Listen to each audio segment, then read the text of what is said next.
Awak influencer ke, awak YB ke, awak siapa pun awak.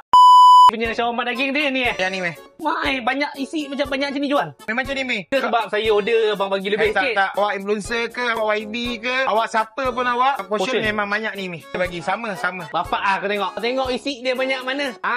Ni toke dia. Tengok ni. Kita punya bos Didi. Jiran dengan Iman mana? Jiman. Betul lah Jiman kan? Dengan Iman on the way. All the way sampai. Kepada korang yang mana nak jumpa Jira dengan Iman, kita ada dekat kompleks sukan Majlis Bandaran Manjung. Tapi Mi, kita ada buat special guest besok. tetamu jemputan lah. Kau siapa?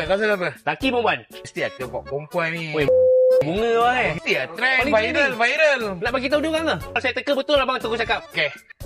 Ayu Latifah. Dia malah ni dengan kau ni. Kau in dengan abang Kau in. Agak lah abang mesti panggil dia punya. Tak kau dengan aku in tau. Itu susah tu.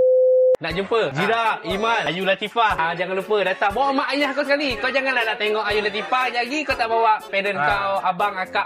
Bawa semua datang singgah. Kita dekat sini sampai hari Ahad ni. Ada shawarma chicken tenders, ayam, daging, kambing. Alright. Tu, original recipe. Confirm padu bang Padu. Tak padu, kita pulang balik duit. Tak padu takkan tak hujan-hujan pun. Orang beratur babe. Kau tengok. Walaupun hujan. Walaupun hujan. Alhamdulillah. Steady. Isi banyak. Tak singgah okey. Okay. Mantap. Mantap oi.